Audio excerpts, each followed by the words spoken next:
네, 지금 짝꿍이 살짝 늦어요. 그래서 네. 저희가 먼저 좀 순서를 바꿔서 이야기를 나눠보도록 하겠습니다. 오늘 마감에 살 종목이 과연 있을까? 난 돈도 없고, 아니 돈이 있어도 지금 살 마음이 전혀 없는데 라는 분들이 많으실 것 같은데 네. 우리 김진만 팀장님은 안 된다. 이래도 살 종목은 있다라면서 오늘 이 종목을 갖고 오셨습니다. 어떤 종목인지 여러분들 들으시면 좀 놀랄 수도 있는데요. 공개해 드릴까요? 네, 공개해 주시죠. 네. 오늘 김진만 팀장님이 살 종목은요.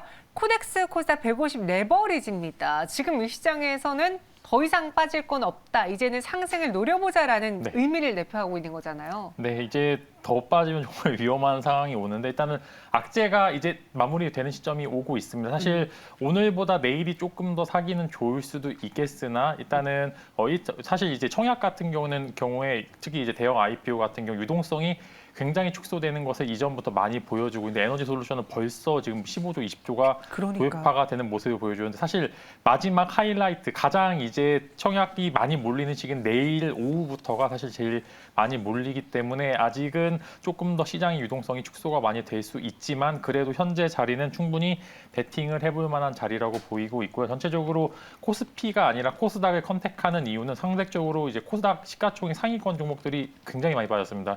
특히 이제 시가총액 1위가 에코프레비움으로 넘어갔죠. 거기 추가적으로 2차 전지도 생각보다 이전만큼의 화력은 내지 못하고 있는 상황에서 셀트리온 이영제, 셀트리온 헬스케어와 셀트리온 제약이 분식회계 관련 이슈로 계속 이제 하락을 한 모습을 보여주었고 추가적으로 최근에 상위권 종목으로 많이 올라온 게임주들도 하락폭이 굉장히 두드러지게 나타나면 전체적으로 이 정도면은 그래도 더 빠지기보다는 어느 정도 바닥은 한번 다지지 않을까. 대신 반등 시 빠르게 반등할 수 있는 상황이기 때문에 전체적으로 이미 다 알고 있었습니다. LG 에너지 솔루션 때 시장이 안 좋을 거 다 작년부터 예측을 하고 있었고요. 금리 인상된 관련된 이슈도 지속적으로 이슈가 나왔기 때문에 어느 정도 황체가 있지 않을까라는 그런 말씀. 마지막 이제 터널을 좀 돌파되는 구간 직전이기 때문에 어느 정도 지금 자리는 충분히 지수 추종 ETF를 베팅해 볼 만한 상황. 거기 추가적으로 지금 최근에 개별주 흐름이 굉장히 강합니다. 이제 예를 들어 2차 전지 내에서도 오르는 기업들이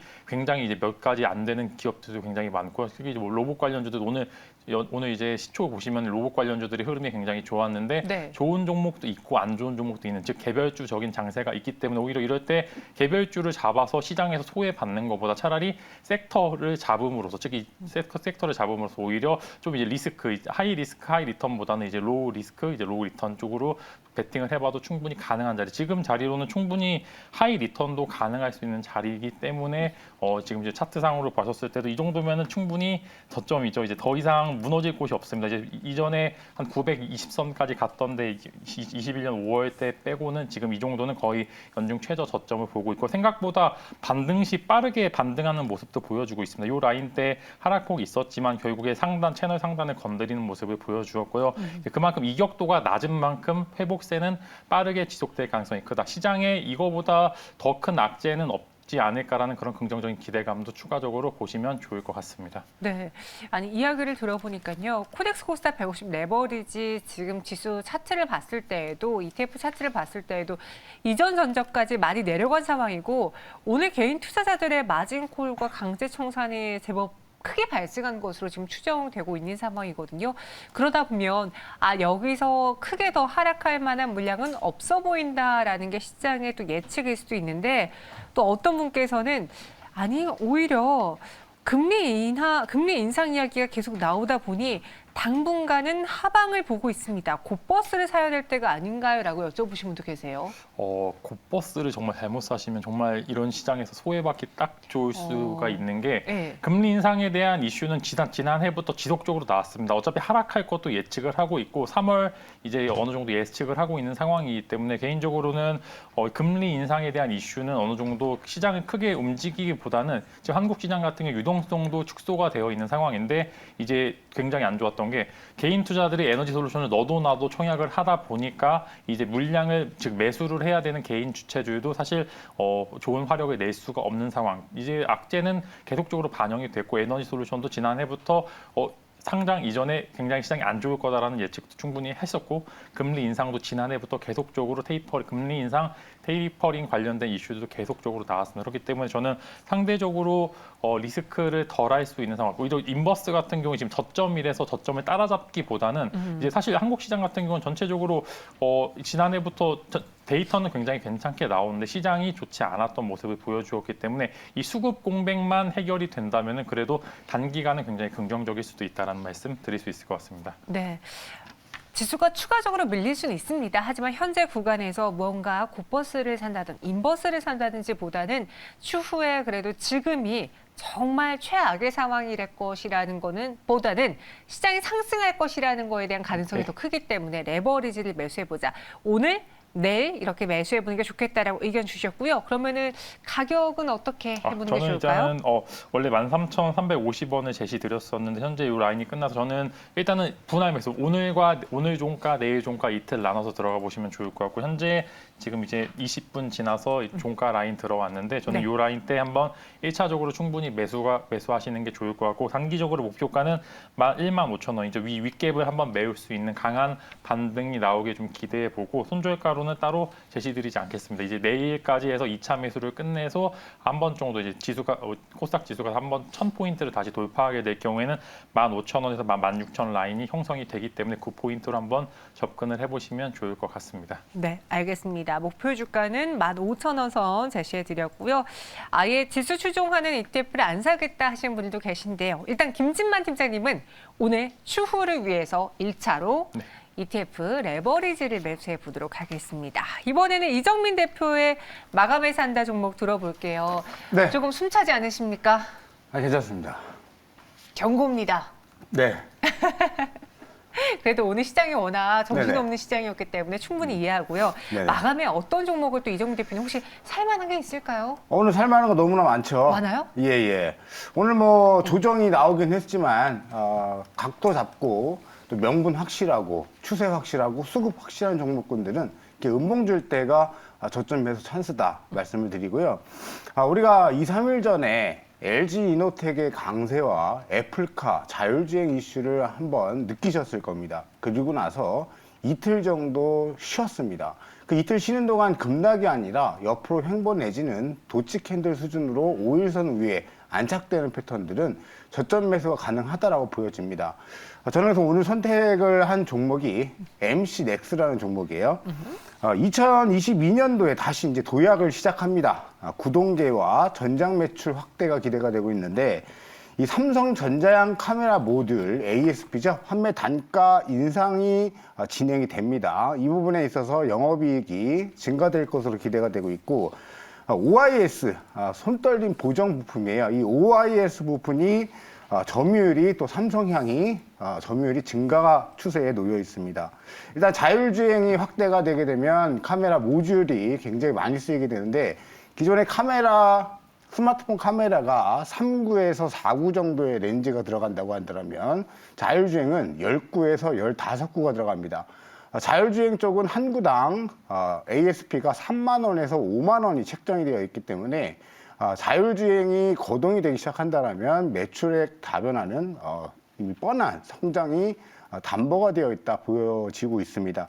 그래서 MC넥스는 애플 수혜주도 될 수 있고 애플 XR 출시 수혜주도 될 수 있습니다. 이러한 기대치와 또 실질적으로 이익이 찍히고 있는 기업인데 올해 성장률이 전년 대비해서 129%의 영업이익 증가가 될 것으로 기대가 되고 있고 이 수치는 1조 2천억 정도로 집계가 되고 있습니다.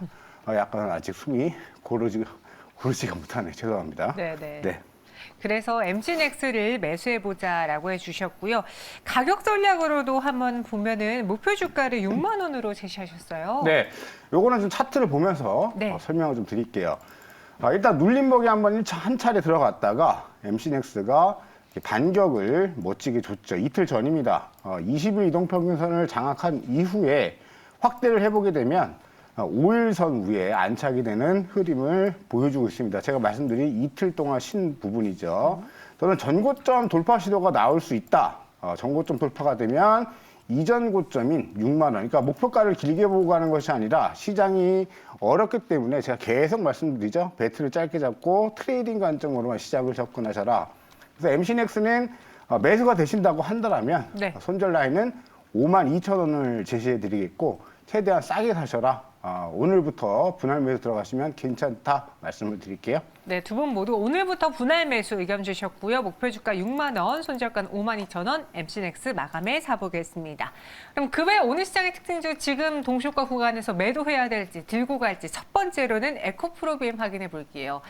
코스닥의 시총 순위가 바뀌었습니다. 에코프로비엠이 코스닥 시총 1위 자리를 계속 지켜낼 수 있을까요? 두 분에게 OX로 투자 의견 여쭤보도록 하죠. 두 분은 오로 일치가 되었습니다. 상대적으로 2차 전지주가 먼저 매를 맞고서는 지금은 좀 덜 빠지고 있는 모양새예요. 네. 이래도 아무래도 지금 금리 인상 시기이면은 네. 이전에 성장주들이 실적으로 증명을 해야 되는 시기입니다. 근데 에코프로비엠 같은 경우는 실적으로 증명을 하고 앞으로 더 증명할 게 많은 지금 현재 주가를 증명을 해내고 있다가 굉장히 주요 포인트라고 보시면 좋을 것 같은데 2차 전지 관련주들이 빠질 듯 하면서 저점 이탈은 안 하는 모습을 계속적으로 보여주고 있고 반등 시 빠르게 좀 회복을 하는 모습을 보여주고 있어요. 상대적으로 시가총액이 굉장히 큰데도 불구하고 회복 때 굉장히 좀 빠르게 회복하는 모습을 좀 보여주고 있는데 에코프로비엠 방금 설명드린 것처럼 금리 인상 시기에는 성장주가 부담이 있는 건 맞습니다. 근데 에코프로비엠 같은 경우는 이미 성장주에서 완성된 단계의 기업으로 전환을 지금 하고 있는 상황이기 때문에 즉 매출과 영업이익이 꾸준히 증가를 하고 있고 가장 중요한 영업이익률이 굉장히 개선이 되고 있는 상황. 거기 추가적으로 시장 자체도 굉장히 우호적인 환경이 지속이 되고 있는 상황입니다. 그렇기 때문에 즉 한국 배터리 3사들이 계속적으로 공장을 증설을 하면 할수록 안에 있는 이제 벤더, 이제 에코프로비엠 같은 경우에는 추가적으로 계속적인 수주를 통해서 회사를 성장할 수 있는 좋은 기회라고 보시면 좋을 것 같고 성장주라고 해서 너무 성장주는 금리 인상 시기에 좀 이제 불리한 거 아니야라고 하기보다는 에코프로비엠 같은 성장을 증명해내는 기업은 조금 더 프리미엄이 붙는 현재 주가를 조금 더 올릴 수 있는 그럴 만한 가치가 존재를 한다라고 좀 보시면 좋을 것 같습니다. 네, 그래서 에코프로비엠에 대해서는 O 의견 주셨습니다. 두 번째로는 SK이노베이션입니다. SK온 상장 우려 완화로 반전 시도를 노려볼 수 있을까? 지금 정치권에서도 또 뜨거운 게 이 물적 분할에 대한 개인 투자자들의 워낙 반발이 컸기에 이를 한번 다시 평가해보자라는 이야기가 커지고 있거든요. 두 분에게 SK이노베이션 여쭤보도록 하죠. 이종민 대표님, O 의견 주셨습니다. 네네. 네, 더 가도 될까요? 지금 사실 SK온 이전에 네. SKIT가 또 물적 분할돼서 상장이 됐는데 지금 원래는 제 생각은 그래요. SK이노베이션도 SK온을 또다시 물적 분할을 예상을 하고 있었을 겁니다. 근데 타이밍이 좀 엇났죠. 지금 정부 정책적으로 지금 카카오 사태가 굉장히 일파만파 커지면서 네.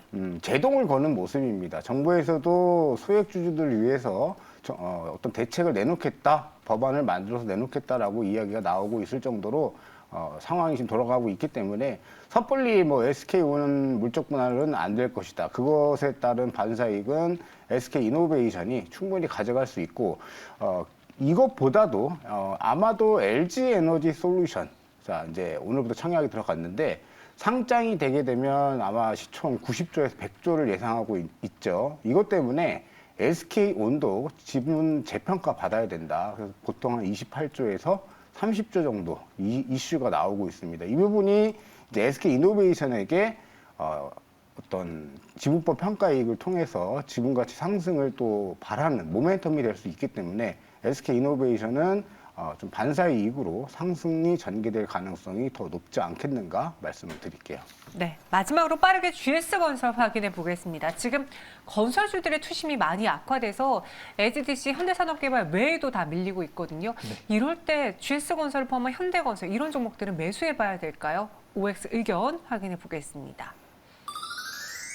X 의견이네요. 네, 단기적으로 투심 악화가 이어지고 있는 가운데 불확실성이 확대가 돼서 현대산업개발을 시작으로 해서 건설업 관련해서 규제가 있을 수도 있고 전체적으로 불확실성이 커질 수밖에 없다는 게 굉장히 좀 리스크가 있고요. 상대적으로 지금 처음에는 현대산업개발이 무너지면서 반사 이익을 얻을 수 있는 기업들이 조금 오르는 모습을 보여주고 있는데 이미 실제로 보시면 이제 그 안에 입지가 다르게 되는데 아이파크 같은 경우에는 상대적으로 좀 낮은 급수를 좀 갖고 있기 때문에 그 부분에 대해서 1급수를 갖고 있는 기업들이 생각보다 그렇게 수혜가 아니라 오히려 중소형 건설사들이 수혜를 받을 수도 있다라는 그런 이야기도 들리고 있는 가운데 이제 단기적으로 투심 악화가 조금 문제가 되고 있다. 이제 그 부분에서 어느 정도 해소가 되는 시점, 즉 사퇴를 했지만 아직 사퇴 해결은 안 됐기 때문에 이 부분이 해결하기 전까지는 건설주들은 당분간 조금 힘들지 않을까라는 말씀 드릴 수 있을 것 같습니다.